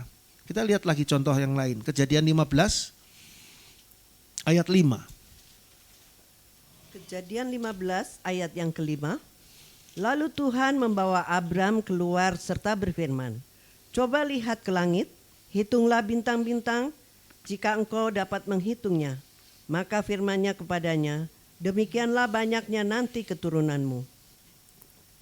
Abraham meninggal dunia pada saat dia punya anak 2. 1 sebetulnya ya. The Only Son itu ya filmnya. Itu hanya Ishak. Ishak ya, saudara jangan salah nih, ada hamba-hamba Tuhan yang nyebutnya bukan Ishak lagi. Iskak. Oh, Iskak mah pelawak, sama-sama ateng itu zaman dulu. So, jangan digabung ya. Iskak itu lain. Saya sampai koreksi ke hamba Tuhan itu. Punten ya, maaf ya, saya bukan mau ngajari atau gimana. Tapi salah. Ishak. Oh ya, itu bahasa Inggris ya Pak Andri. Bukan bahasa Inggris. Bahasa Indonesia, baca aja bahasa Indonesianya Ishak. Ishak masih benar. Jangan yang mesti Ishak sih. Jangan Iskak. Terus Bagio, Ateng, Iskak, Edisut, 4 orang itu. Zaman saudara mungkin nggak tahu zaman itu zaman saya muda. Itu paling lucu ya mereka, 4 sekawan. Ya. Nah, Abraham cuma punya anak itu. Bagaimana di sini dikatakan lihatlah Abraham, lihat ke langit, bintangnya berapa banyak? Kamu nggak bisa ngitung kan segitu banyaknya nanti keturunanmu. Gimana Abraham bisa melihat itu? Ketika Abraham meninggal dunia, penggenapan janji Tuhan ini belum ada. Jadi saudara jangan terus menganggap Allah ini bohong, Allah ini dusta, Allah ini menipu, PHP ke saya. Buktinya apa? Janjinya tidak dipenuhi seperti janji mantan saya. Mantan saudara memang janjinya gombal, tapi Allah nggak pernah begitu. Nanti waktunya belum, makanya kita harus mengerti. Kronos Kairos tuh konsep itu harus kita mengerti. Kalau enggak kita akan miss terus, akan gagal terus, gagal paham terhadap apa yang menjadi janji Tuhan. Ketika Abram di sini malah namanya masih Abram ya, belum Abraham, nanti diganti menjadi Abram. Itu dijanjikan oleh Tuhan. Demikianlah banyaknya nanti keturunanmu. Kapan Tuhan? Saudara bisa bayangkan berapa nanti umurnya Abraham kalau dia harus bisa melihat ke-12 suku Israel dengan anak-anaknya. Dan sudah menduduki Kanaan dengan daerah mereka masing-masing ribuan orang. Terus Abraham tua ini lihat, iya benar Tuhan janjimu digenapi ya. Sudah Abraham sudah benar-benar jompo betul. Enggak lah. Janji Tuhan itu pasti digenapi. Apa janji Tuhan pada saudara? Dan sampai hari ini belum digenapi. Tenang, lakukan apa yang menjadi porsi saudara. Dan biarlah nanti Tuhan yang melakukan porsinya. Ada juga janji yang segera digenapi. Misalnya janji kepada Sakaria, Lukas 1 ayat 13. Lukas 1 ayat 13, janji kepada Sakaria. Lukas 1 ayat 13. Tetapi malaikat itu berkata kepadanya, jangan takut hai Sakaria, sebab doamu telah dikabulkan dan Elisabet istrimu akan melahirkan seorang anak laki-laki bagimu dan haruslah engkau menamai dia Yohanes. Ini janji Allah kepada Sakaria. Sakaria ini juga sudah tua dan istrinya juga sudah mandul. Jadi ini zamannya laki tua, istri mandul. Tapi bisa punya anak yang luar biasa. Sakaria ini adalah ayah dari Yohanes Pembaptis. Allah menjanjikan kepada Sakaria seorang anak laki-laki. Sebab doamu telah dikabulkan dan Elisabet istrimu akan melahirkan seorang anak laki-laki bagimu dan haruslah engkau menamai dia Yohanes. Tadi sah nama Yohanes ini sah. Ada yang nama Yohanes kurang sah itu. Ini nama Yohanes sah ya. Ya saudara mungkin siapa sih nggak tahu ya, udah nggak usah tahu. Ini sah ini. Ini janji Allah segera digenapi, nggak berapa lama kemudian, segera. Si Sakarianya nggak usah nunggu sampai Sakaria mati dulu, nggak usah. dia melihat, dia bisa menggendong Yohanes. Janji yang lain, Matius 16 ayat 18. Matius 16 ayat yang ke-18. Dan aku pun berkata kepadamu, engkau adalah Petrus, dan di atas batu karang ini aku akan mendirikan jemaatku, dan alam maut tidak akan menguasainya. Janji ini diberikan kepada Simon Petrus. Engkau adalah Petrus dan di atas batu karang ini aku akan mendirikan jemaatku. Petrus itu, Petra itu artinya batu karang. Jadi Simon itu artinya apa ya? Tanaman ini yang ya, tanaman-tanaman yang buluh ya, seperti buluh gitu ya, betul. Seperti ringan gitu, ketiup angin ke kiri, tiup angin ke kanan, tapi diganti oleh Tuhan menjadi Petra, batu karang yang teguh berdiri. Dan di atas batu karang ini aku akan mendirikan jemaatku. Dan ini terjadi ketika Petrus berkhotbah dan 3.000 jemaat bertobat. Dan itu adalah gereja mula-mula. Dibangun di atas batu karang yang namanya Petrus, Petra ini.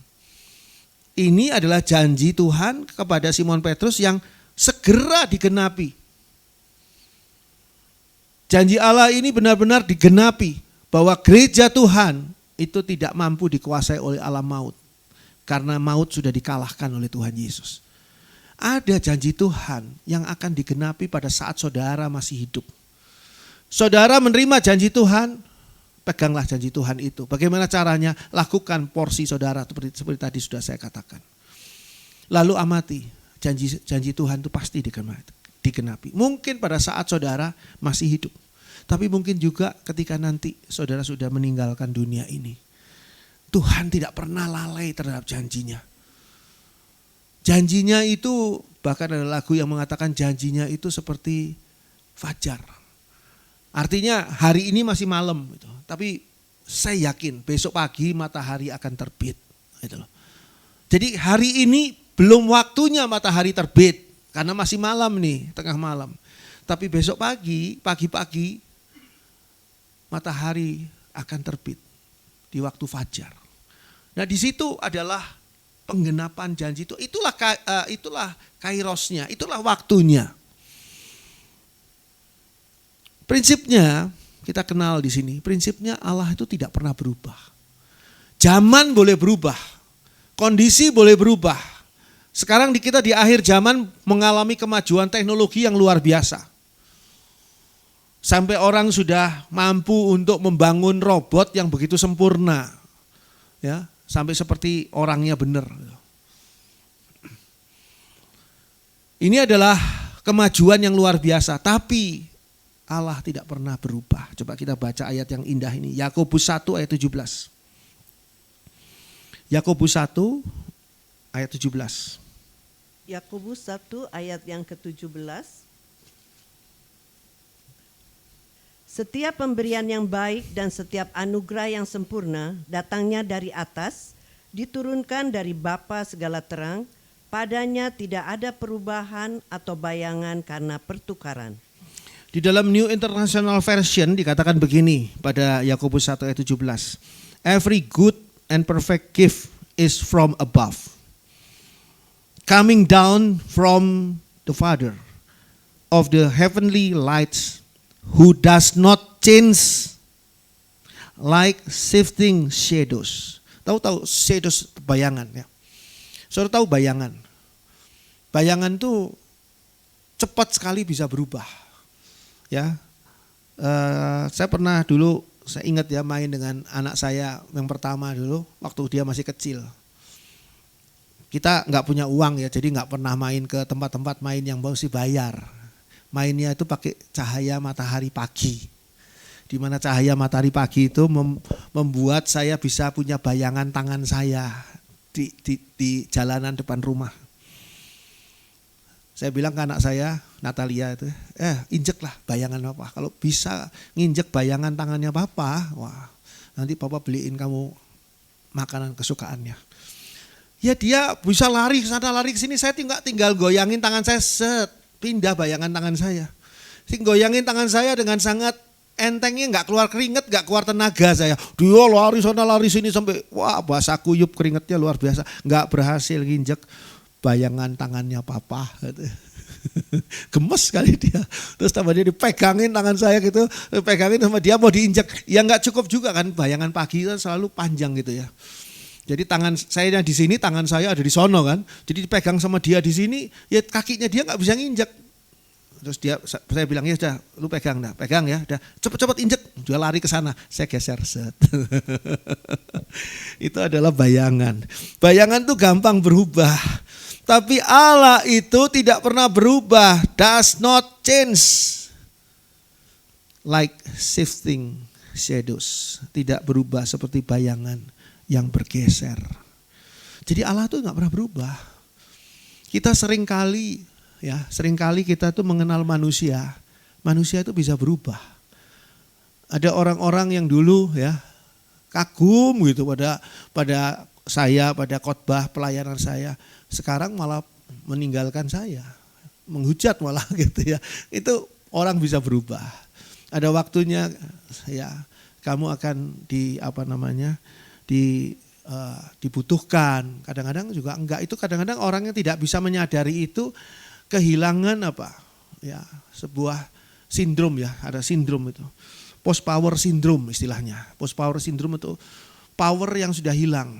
Dulu dia adalah pimpinan perusahaan di mana semua orang mencari dia untuk minta tanda tangan. Di mana semua orang kagum ingin foto bersama dia. Di mana semua orang mengharapkan telepon dari dia, dan sekarang boro-boro gitu.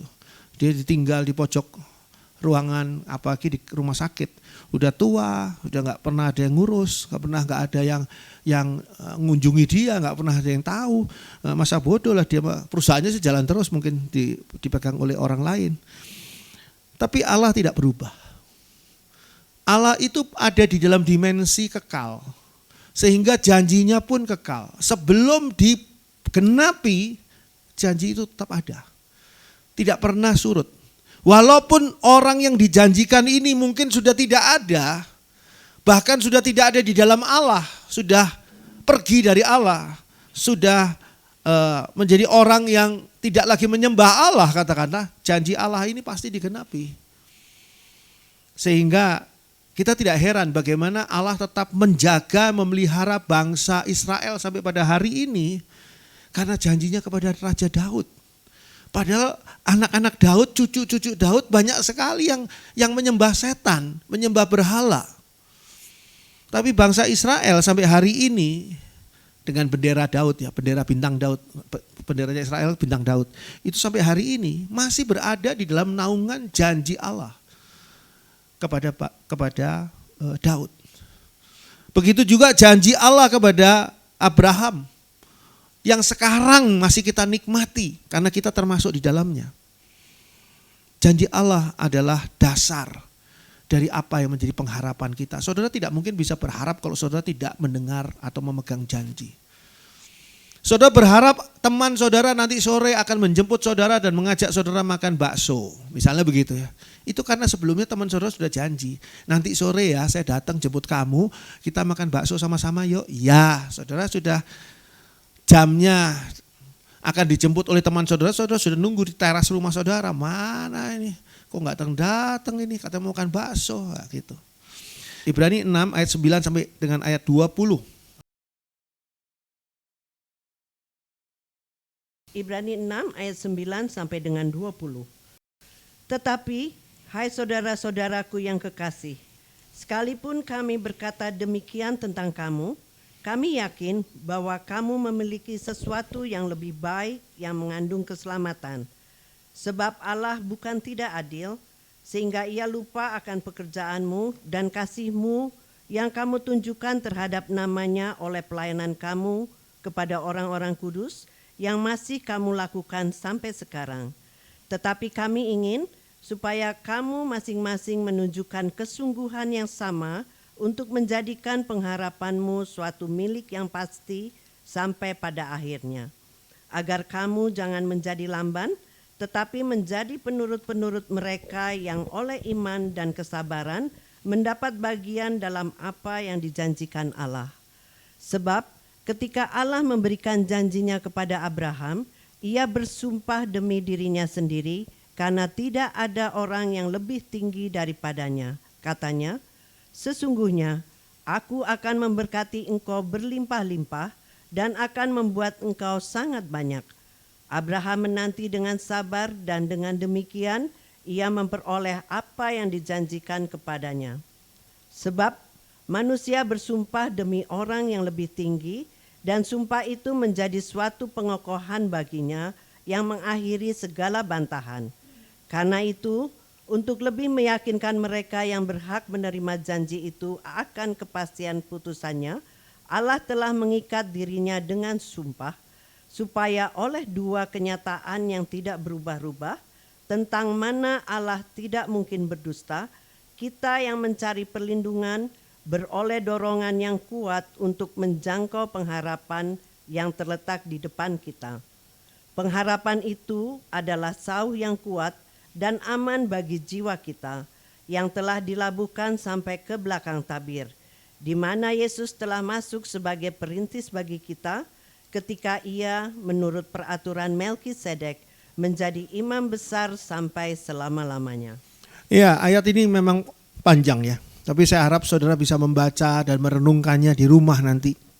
Ibrani 6 ayat 9 sampai dengan 20. Ini semua bagiannya itu sangat penuh dengan pengajaran yang luar biasa. Tapi satu hal yang ingin saya angkat pada ayat ini adalah janji Allah itu adalah dasar. Dasar dari pengharapan kita. Kita punya pengharapan itu pasti ada dasarnya. Mengapa kita berharap? Karena ada janji. Janji dulu waktu kita masih kecil, janji orang tua kita, ya. Kata mama saya dulu, Ndri, kalau lu sungguh-sungguh rajin belajar sekarang ini, PR dibuat, nggak perlu dikejar-kejar, main sepak bola dikejar-kejar untuk ditangkap untuk bikin PR gitu ya. Sungguh-sungguh nih, nanti malam mama ajak kamu nonton wayang orang Anghinho ya, di Malang itu zaman dulu tuh ya. Wayang orang Anghinho. Anoman Obong, wah saya sudah langsung aja, nggak usah disuruh, langsung duduk di kursi, langsung bikin PR kelebihan lagi halamannya. Karena saking sudah semangatnya itu. Ada pengharapan, kenapa? Ada janji. Janji Allah itu adalah dasar pengharapan kita. Digambarkan di sini pada ayat 19, coba kita baca ayat 19. Pengharapan itu adalah sauh yang kuat, dikatakan di sana. Dan aman bagi jiwa kita yang telah dilabuhkan sampai ke belakang tabir. Jadi janji Allah itu adalah dasar pengharapan kita.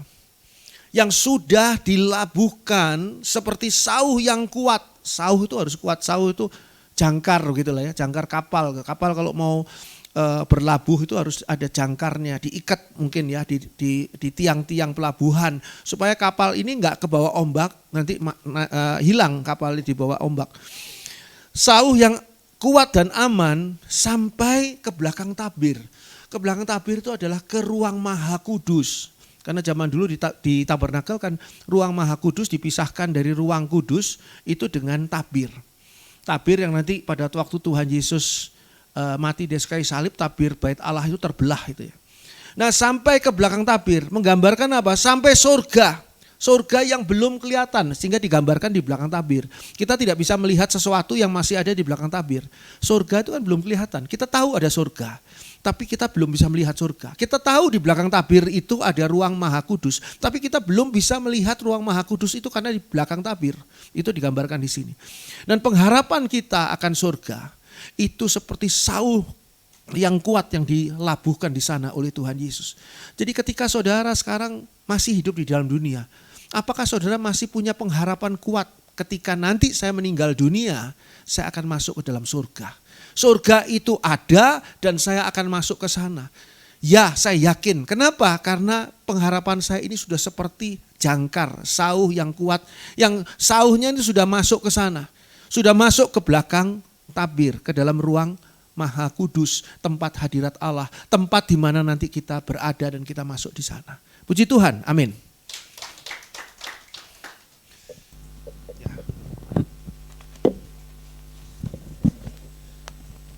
Mari kita nyanyikan janjimu seperti fajar. Ketika aku hadapi kehidupan ini, Jalan mana yang harus kupilih? Ku tahu ku tak mampu, ku tahu ku tak sanggup.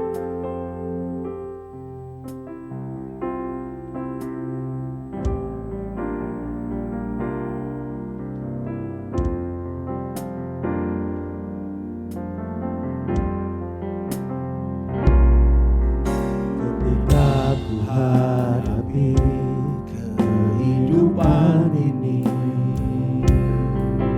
jalan mana yang harus ku pilih? Ku tahu ku tak mampu, ku tahu ku tak sanggup. Hanya Kau Tuhan tempat jawabanku. Aku pun tahu ku tak pernah sendiri. Aku pun tahu ku tak pernah sendiri, sebab Kau Allah yang menggendongku.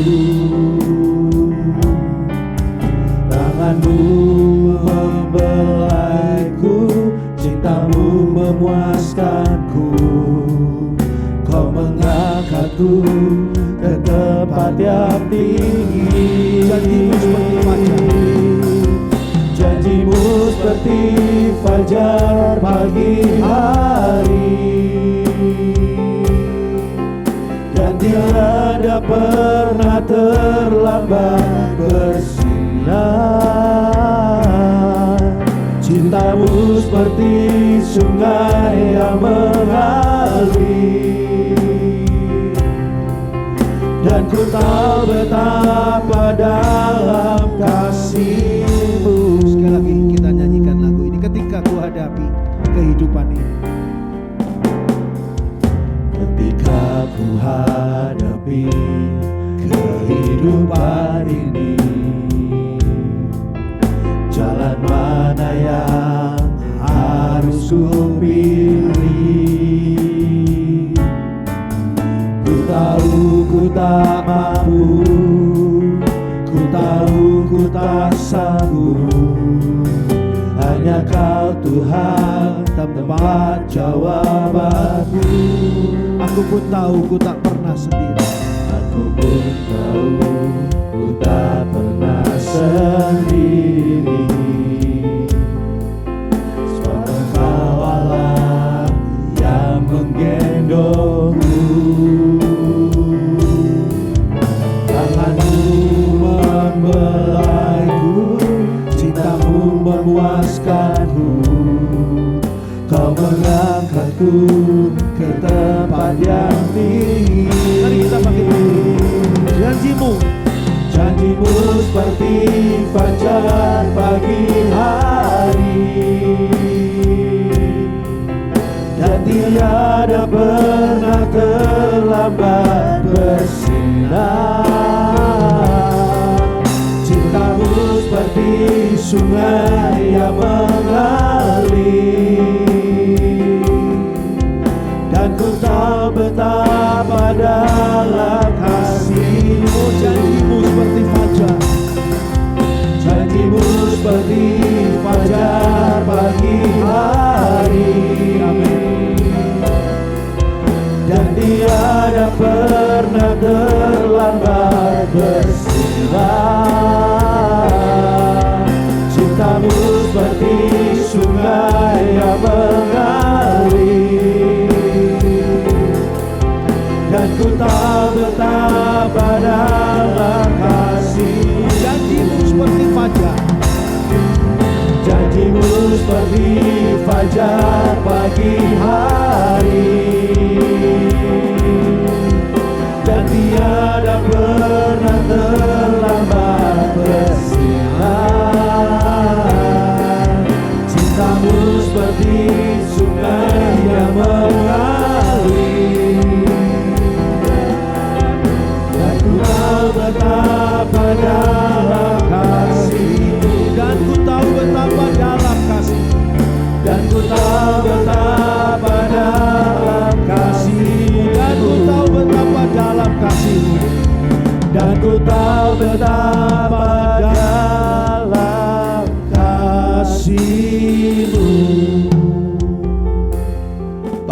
surga.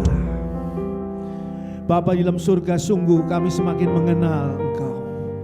Semakin mengenal Engkau yang begitu mengasihi kami. Kami tahu ya Bapa, kami harus sungguh-sungguh percaya, beriman pada Allah yang hidup. Kami tidak boleh ragu di dalam iman kami. Kami tidak boleh menjadi bimbang, bahkan pudar di dalam beriman kepadamu. Karena Engkau adalah Allah yang pasti mengenapi janji-janjinya.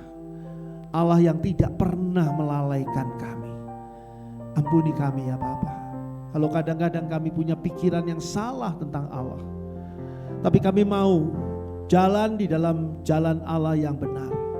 Dan kami mau hidup di dalam janji Allah yang murni.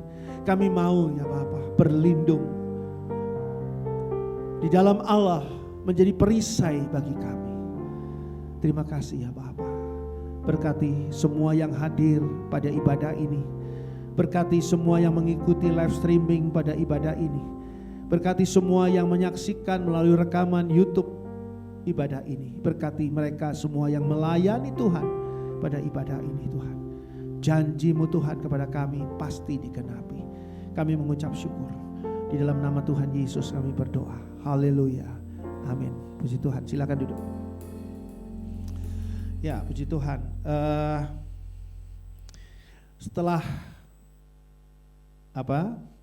ibadah ini nanti kita ada 2 acara yang jamnya bersamaan, yaitu pertama adalah Persekutuan The Lantern dalam acara Trip to Time Zone di Paris Van Java. Hari ini saya rasa nanti yang mau berangkat bersama nanti bisa mungkin koordinasi dengan Saudara Aldi sebagai ketua. Dan rencananya itu Pak Yuda akan standby di sana menyambut kalian dan akan mengajak kalian untuk kalian bisa lebih bebas bermain di time zone sana. Mungkin kayaknya Pak Yuda ngantongin voucher-voucher lebih banyak lagi. Tapi apa mau dikata, Pak Yuda sakit. Jadi dia nggak tahu hari ini datang nggak ya ke sana ya. Dia sakit, dia istrinya sakit ya. Jadi ya sudahlah. Kalian kan sudah megang juga ya, voucher-vouchernya jangan lupa ya. Voucher trip to time zone ya. Lalu bersama dengan itu ada persekutuan wanita. Temanya adalah peran wanita dalam keluarga Kristen yang akan dibawakan oleh Ibu Pendeta Juniasi, Ibu Juni, yang akan dilaksanakan di Jalan Utista nomor 348. Sebetulnya saya ingin bagi tugas nih sama Pak Junius. Pak Junius biar ikut di anak-anak time zone gitu. Saya ikut di wanita, tapi ya saya nggak tega juga. Jadi terserah, kalau Pak Junius mau ikut di wanita, ayo nemani saya sama-sama. Ya tapi ada juga yang pria-pria ikut di wanita loh, di acara wanita. Karena acara wanita ini menjanjikan betul nih. Makanan rohani, jasmani semua lengkap. Iya. Puji Tuhan ya. Oh nggak bisa, time zone harus sekarang. Ya, peran wanita dalam keluarga Kristen. Ya, hadirilah juga Persekutuan The Lantern dalam ibadah onsite dalam acara minggu depan. Let's discuss theology of music and Christian worship, dibawakan oleh Bapak Pendeta Dr. Domingus Naat. Tanggal ya minggu depan Pak Domingus akan membawakan ini di sini ya. Biasanya Pak Domingus lewat Zoom sehingga kita bisa melihat ruangan tempat Pak Domingus Zoom ya. Tapi sekarang ada onsite ya, oke lah. Bisa Zoom juga sih lewat sini, tapi di sini ya acaranya. Bagus ini ya. Lalu bagi mereka yang tergerak untuk menyampaikan persembahan Natal dapat menggunakan amplop khusus persembahan Natal, ada di tempat amplop ya, atau mengirimkan lewat rekening persembahan khusus. Tapi tolong ditulis di sana untuk persembahan Natal. Tapi bagi saudara yang masih terus ingin mendukung untuk mendanai perpanjangan kontrak di tempat ini masih sangat dibutuhkan ya. Nanti mungkin Ibu Mary entah mungkin minggu depan akan memberi ulasan dari angka-angka terakhir karena kita harus melunasinya di akhir Oktober. Ya. Marilah kita kembali menggalakkan tabungan rumah Tuhan agar kita dapat segera mendapatkan tempat yang untuk bisa digunakan tempat ibadah. Hubungi lebih lanjut Ibu Mary. Saya juga tetap mengundang bagi saudara untuk ikut di Zoom hari Jumat memahami ayat-ayat Alkitab. Kemarin kita sedang membahas tentang kekecewaan ya. Itu sangat bagus ya, sebetulnya materinya sangat bagus. Kalau kita diskusikan, kita renungi, itu banyak sekali pelajaran bisa kita peroleh. Apakah kekecewaan itu adalah hal yang normal? Apakah kita harus menolak kekecewaan? Apakah tidak boleh kecewa? Kita bisa kecewa karena apa dan sebagainya, kita bisa bahas macam-macam hal. Ya, saya harap bisa ikut dan ID dan passwordnya bisa minta ke Ibu Heni. Ya tiap Jumat ya. Saya rasa pengumuman sementara itu saja. Dan Tuhan memberkati. Oh ya, nanti bagi saudara yang ingin ikut ke persekutuan wanita mungkin bisa rundingan tentang naik mobilnya siapa, barengan atau mau sendiri langsung ke sana boleh. Alamatnya juga ada lengkap.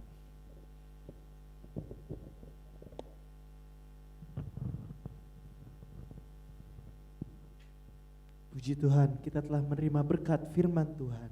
Sekarang tiba saatnya kita akan memberikan persembahan. Bagi petugas dipersilakan untuk mengedarkan kantong persembahan, dan bagi jemaat yang beribadah melalui live streaming dapat memberikan persembahan atau kolekte melalui nomor rekening yang tertera di layar atau di akhir ibadah. Mari kita mau angkat satu pujian. Biar bumi akan berlalu.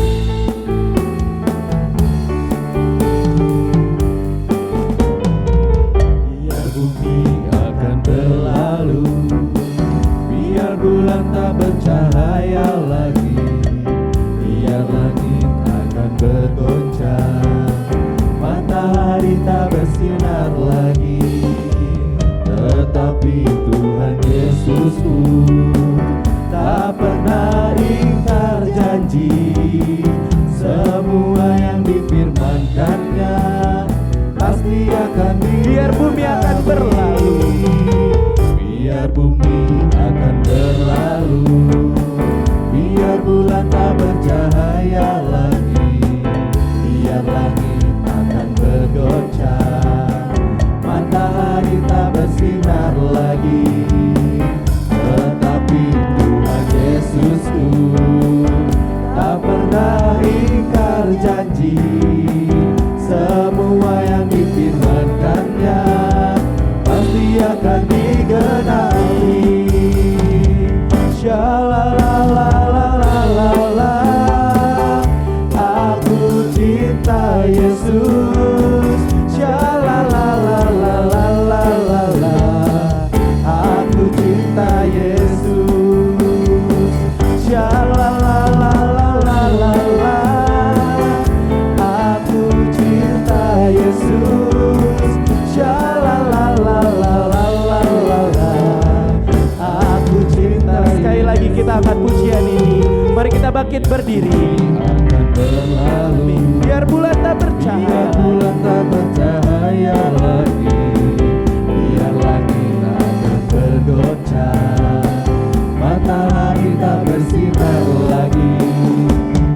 Tetapi Tuhan Yesusku tak pernah ingkar janji, semua yang difirmankannya pasti akan digenapi.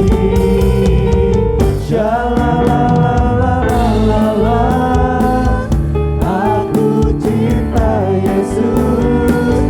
Katakan, Yesus cinta saya. Yesus cinta saya. Amin. Shalalalalala, aku cinta Yesus. Katakan, Yesus cinta kamu. Yesus cinta kamu. Shalalalalala, aku cinta Yesus. Shalalalalala, Aku cinta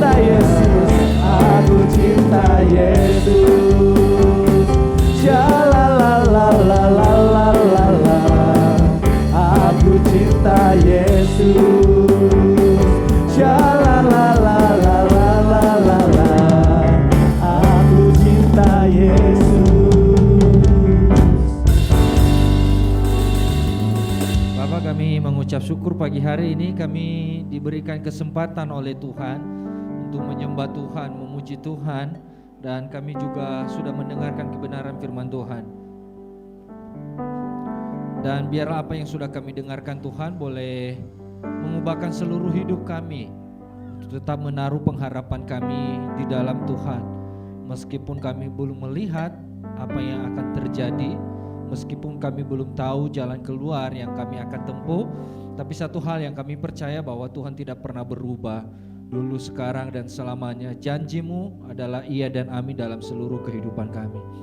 Bapa dalam surga, urapi secara khusus dan Engkau terus berkati hamba-Mu Pastor Andri dalam seluruh kehidupan beliau, dalam menggembalakan seluruh jemaat Tuhan di tempat ini, dalam menyampaikan setiap firman Tuhan. Pakai ya Tuhan dengan hikmat, pakai dengan urapan yang selalu baru daripada Tuhan. Kami mempercayakan kehidupan hamba-Mu ke dalam tangan Tuhan saja, dan setiap pergumulan, setiap doa yang sedang dinantikan, dan setiap pergumulan saat ini kami percaya bahwa yang terbaik pada waktu daripada Tuhan dan pada waktu yang tepat di mana Tuhan akan memberikan jawaban sesuai dengan apa yang hamba-Mu perlukan dan butuhkan dalam kehidupannya.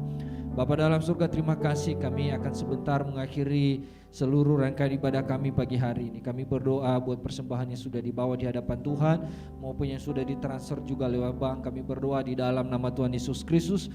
Tuhan sendiri yang akan memberkati dengan berlimpah kali ganda dalam seluruh kehidupan jemaat Tuhan, dalam pekerjaan, keluarga, bisnis usaha mereka Tuhan akan berkati. Dan kami percaya bahwa mereka tidak akan pernah kekurangan berkat daripada Tuhan. Terima kasih. Kami teringat jemaat-jemaat yang sedang bergumul pada saat ini, yang sedang dalam kondisi tidak sehat, kondisi tidak baik. Kami berdoa di dalam nama Tuhan Yesus Kristus.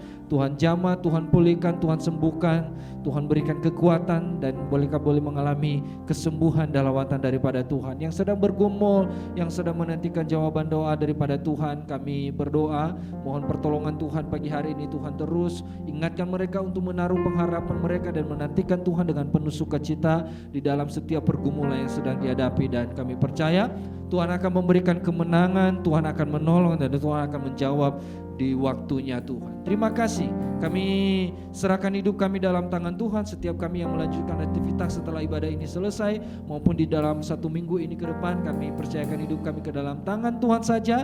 Dan biarlah Tuhan yang beracara, menuntun, memegang tangan kami, memberikan kami proteksi, melindungi kami.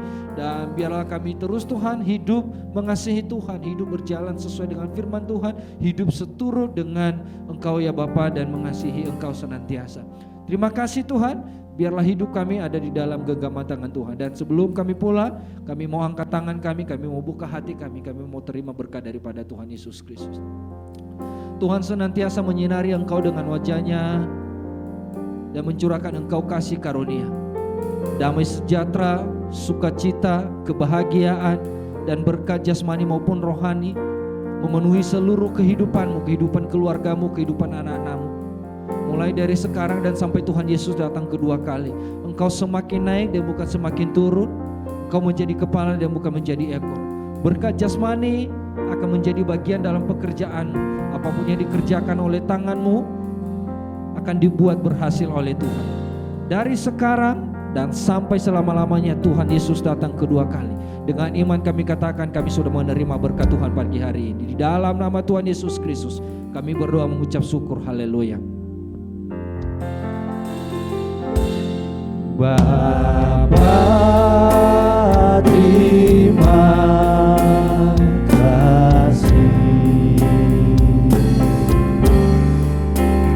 Bapa, terima kasih.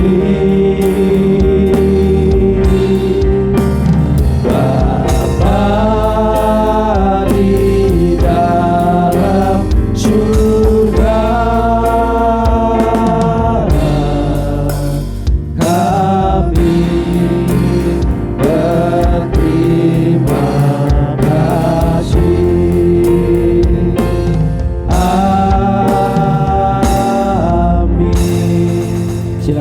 kita bersatu di sejenak.